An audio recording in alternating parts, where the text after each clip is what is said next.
आज तक इस देश में कोई ऐसी पार्टी नहीं आई जिसने खुल के सीना चौड़ा करके कहा हो कि स्कूल बनवाए हैं इसलिए वोट देना, अस्पताल बनवाए हैं इसलिए वोट देना, बिजली ठीक करिए इसलिए वोट देना। नहीं तो इस देश के अंदर वो आके कहते हैं वे तुम हिंदू हो हम हिंदू हैं, हिंदू हिंदू को वोट देना, तुम मुसलमान हो हम मुसलमान हैं, मुसलमान मुसलमान को वोट देना, तुम ठाकुर हो तुम बनिए हो तुम ये हो पंडित हो तुम ये हो हम भी ये, हमारी पार्टी इसकी हमारी पार्टी। इसी बात पे तो वोट मांगते हैं, लोगों को एक दूसरे से लड़ा के ही तो वोट मांगते हैं।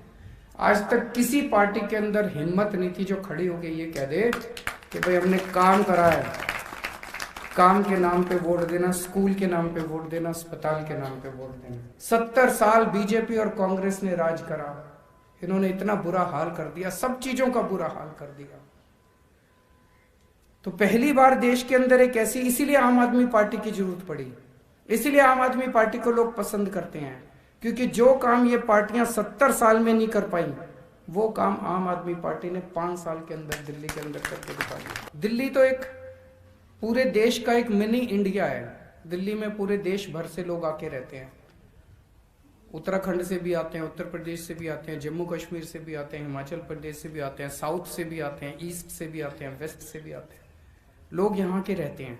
उन लोगों से जब हम बात करते हैं लोग कहते हैं जी हमारा क्या कसूर है बताओ। अब उत्तर प्रदेश के अंदर 325 सीट दे दी, इससे फालतू और क्या देते इनको, फिर भी काम नहीं करते तो बोलो जी अब जनता क्यों त्रस्त हो। बोले हमको भी बिजली मुफ्त चाहिए, हमको भी बिजली 24 घंटे चाहिए, हमको भी अच्छे स्कूल चाहिए, हमको भी अच्छे अस्पताल चाहिए, हमको भी फ्री दवाइयाँ चाहिए, हमको भी अच्छी सड़क चाहिए, हमको भी अच्छा पानी चाहिए। बोले इनके बस की ना है जी, इनको 325 सीट दे दी, उसके बाद भी अगर इन्होंने कुछ नहीं करा तो बोलो जी अब तो आप ही की जरूरत है। तो अगले 2 साल के अंदर देश में जो भी चुनाव हो रहे हैं, आपकी पार्टी ने तय किया है कि अगले 2 साल में इन 6 राज्यों में चुनाव लड़ेंगे। उत्तर प्रदेश, उत्तराखंड, गोवा, पंजाब, हिमाचल प्रदेश। हमारे देश का किसान बहुत दुखी है। 70 साल से सभी पार्टियों ने मिलकर किसानों को धोखा दिया। कभी कहते थे तुम्हारा लोन माफ करेंगे, किसी ने लोन माफ नहीं किया। कभी कहते थे तुम्हारे बच्चों को नौकरी देंगे, किसी ने नौकरी नहीं दी। पिछले 25 साल में बताते हैं 3.5 लाख किसान आत्महत्या कर चुके हैं देश के अंदर, किसी ने किसानों की सुध नहीं ली।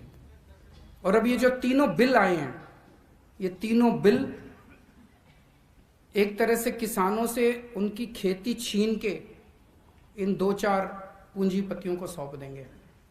तो अब किसान के लिए अस्तित्व का सवाल हो गया कि अब अगर सड़क पे नहीं उतरेगा तो किसान ही नहीं बचेगी, और अगर किसान ही नहीं बचेगी तो बेचारा किसान जाएगा कहाँ, वो अपने परिवार को कैसे पालेगा।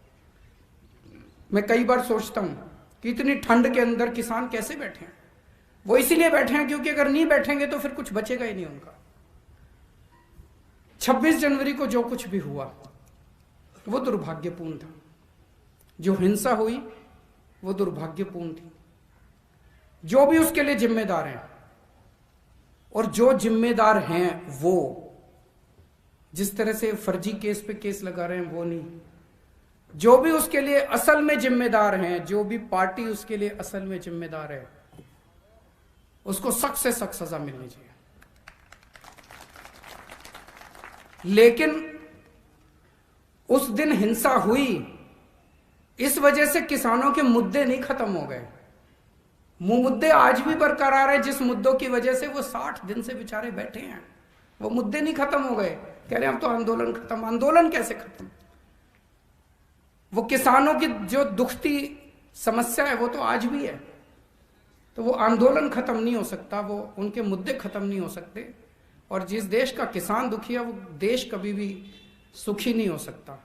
हम सब लोगों को मिलके किसानों का साथ देना है, अपने अपने इलाके में अहिंसा पूर्वक, शांति पूर्वक सबको साथ देना है।